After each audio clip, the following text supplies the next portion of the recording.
All right, welcome back to the Elias Macko Show. One of the journalists who blew the lid off the Chinese foreign interference scandal is back at it with another whopper of a story. Sam Cooper from The Bureau writes that a CSIS report indicates that a leadership candidate for a major provincial party met officials inside a Chinese consulate in 2022, becoming China's preferred candidate.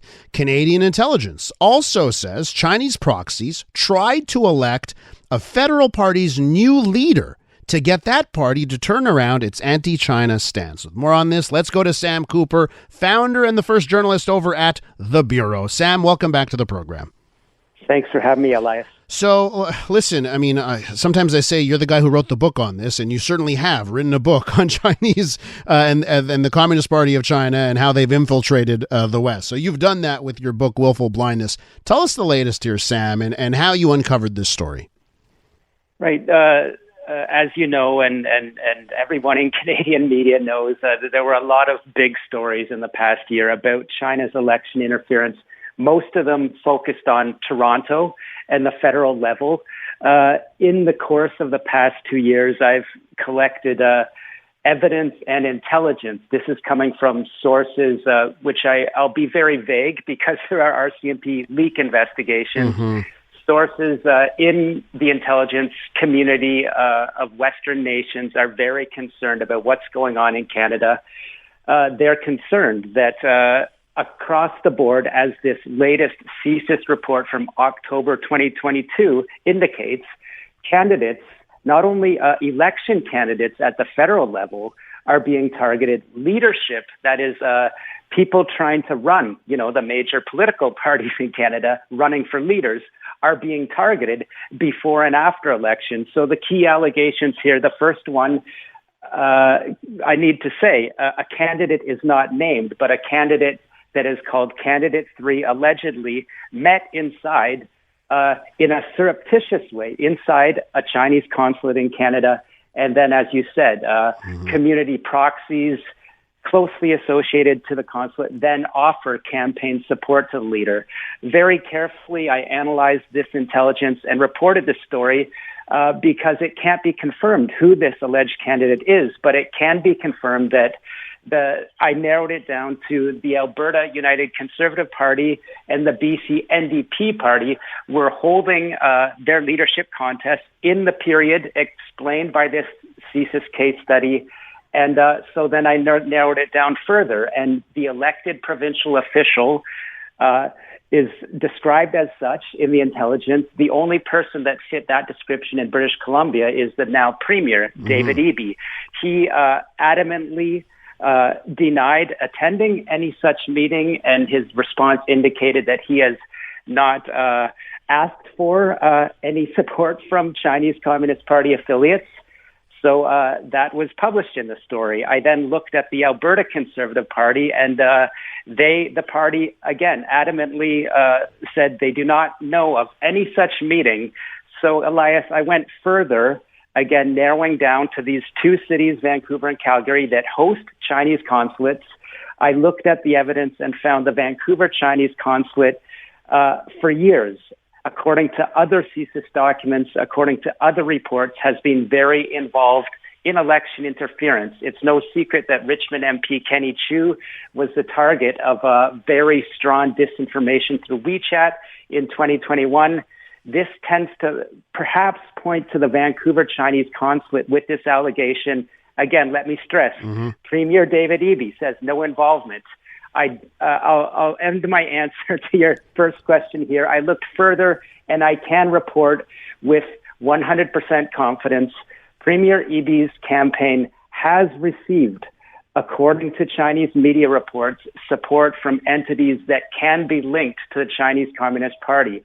So this raises some concern in my mind. I'll continue and investigate, but stressing again, Premier Eby says no involvement in any appropriate support from the party located in China, in Beijing, that is involved, as you know, in Chinese police station activities, according to RCMP investigations in Canada. Well, what's striking to me, if these allegations are true, is just, it shows how the Chinese government is willing, forget federal politics. They're willing to dive down to the provincial level to influence things. I do want to talk about federal politics with you for a second, because one of the things in your recent report refers to a federal party's leadership race.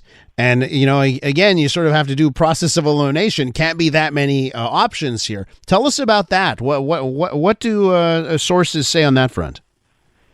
That's right. I do use a very rigorous process of elimination, and it's a simple one in this case. Only the Conservative Party of Canada and the Green Party were holding leadership contests.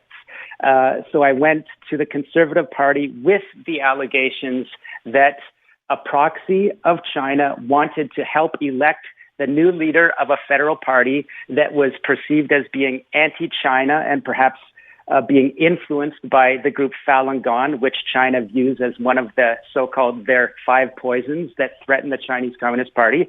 And so I lined up those allegations, and let me not leave out the fact that the allegations say these Chinese Communist Party proxies wanted to encourage people supportive of the Chinese Communist Party to join a federal party, to influence it to being more friendly towards Beijing, and hoping that if they indeed elected the new leader of the party, they could win powerful positions within this party, and they were purchasing party memberships to enact this plan, according to this high-level thesis intelligence assessment.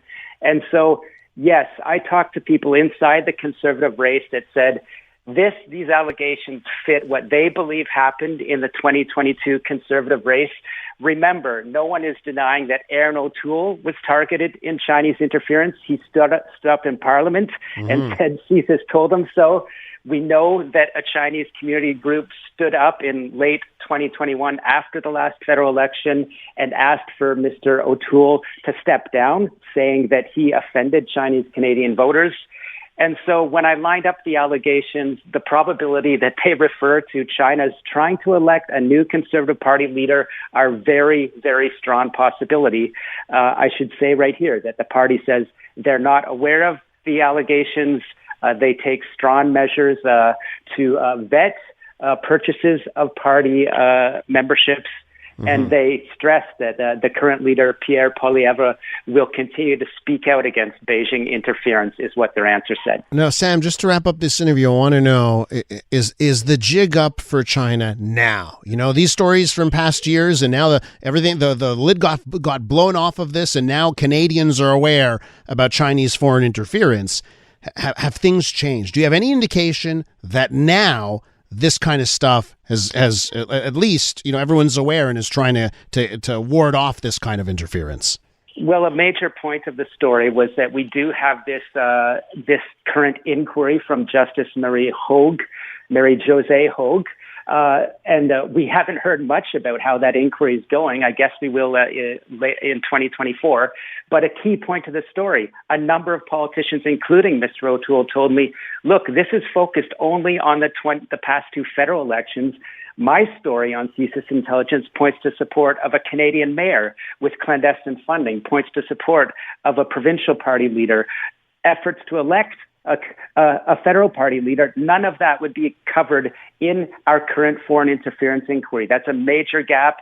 And to answer your question, no, China's activities are of interference, efforts to interfere with Canadian politics, as I will report further, with very nefarious networks, continue full steam. But hopefully this inquiry will broaden its mandate and take a deep look into this very broad interference story. Sam Cooper is the founder of The Bureau. Website is thebureau.news if you want to read this story and Sam's other brilliant reporting. Sam, thank you so much for joining us. My pleasure. Thanks. When we return on the Elias Macko Show, in transit for this Wednesday, we'll take a look at the Hunger Games of air travel. Just how bad is it getting on airplanes and at airports? Stay tuned.